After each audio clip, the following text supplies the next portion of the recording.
I want to talk to you about source evaluation rubric and how we figure out whether or not a source that we're going to use for our research is a good, reliable source. So there are several things that we need to look at, and those are substance, currency, authority, relevance, accuracy, and bias, or what we also refer to as a shortened version, SCARAB Rubric.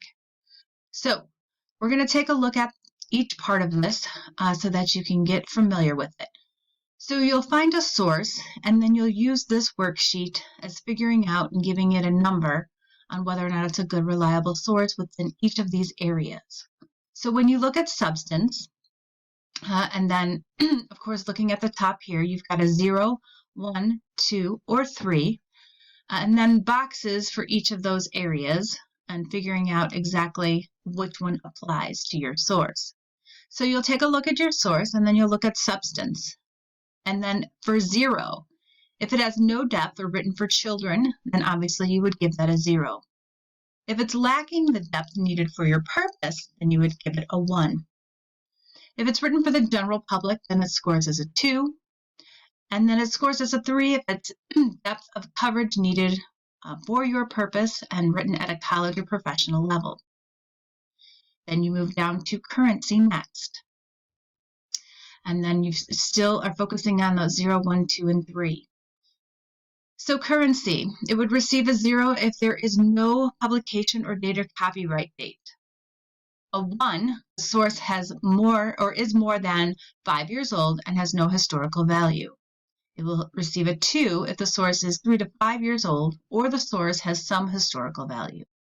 And it would receive a 3 if the source is less than 3 years old and is current source of its type of the topic or primary source. Next, you'll have authority. So authority, again, scoring a 0 if the author or author's publisher is not named, okay? If there is no way of telling who it is, then definitely receives a 0. The authors are named, but the credentials cannot be verified or credentials are not related to the topic.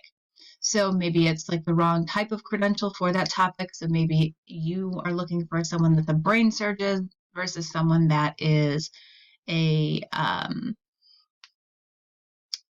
allergist doctor. Okay. And then also, like, if you cannot verify, so if you type in just a Google search for that particular author and you find no other information, then that is questionable as well, and so then they get the 1. We receive a 2 if the authors are named and relevant, credentials are verifiable, or the publisher is credible source of this topic. And then a 3 if the author's name and credentials are provided, can be verified, and demonstrate probable expertise on topic. So they are actually known in that field or an expert in that field. The publisher is reputable. Then we go down to relevance.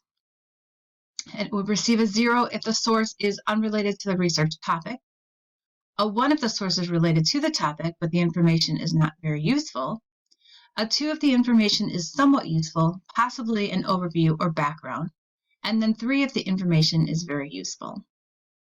Next is accuracy. So it receives a 0 if it seems off the wall or the source contains poor grammar or numerous spelling errors or sources that are not mentioned. No sources are mentioned. It would receive a 1 if sources of the information are mentioned but not formally cited. So there's no bibliography, no work cited, no references included. It would receive a 2 if it's formally cited, so a bibliography reference, some kind of footnotes or work cited, or the source is industry approved, such as like a trade or professional journal. And then it would receive a 3 if it's formally cited and from a peer-reviewed academic or professional source or a primary source. And then the last thing we look at and want to check for is the bias.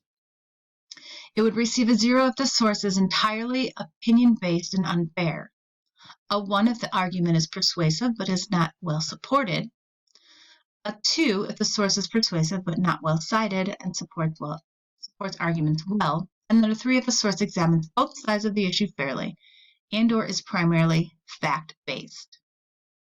in the end, then you'll total up your score to see what the overall score is.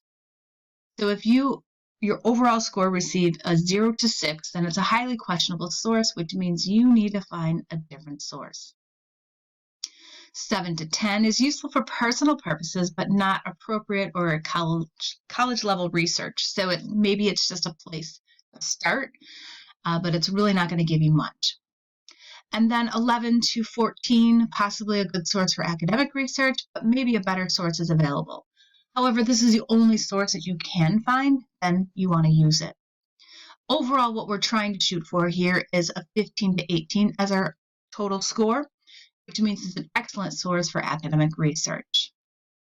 So make sure that you go through each of these to figure out what the score is for your actual source.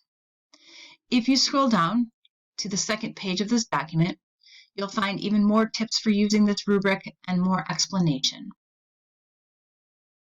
Once you have found your scores for your sources, then you will go ahead and fill out what I have provided for you, which is a score sheet for the source evaluations.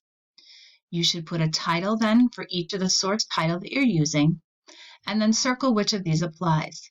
So if you found your source within a database, circle or highlight. However, make sure that it stands out. Maybe it's a website, then you would circle or highlight that. Or if it was print, meaning it's from an actual book, then you would circle or highlight that. Then put your scores in each of the areas: substance, currency, authority, relevance, accuracy, bias, and the total score. And then you have 2 more spots to put other source information as well for each of your sources. So that's a look at the SCARAB worksheet with the source evaluation and how you figure out whether or not you have a good source.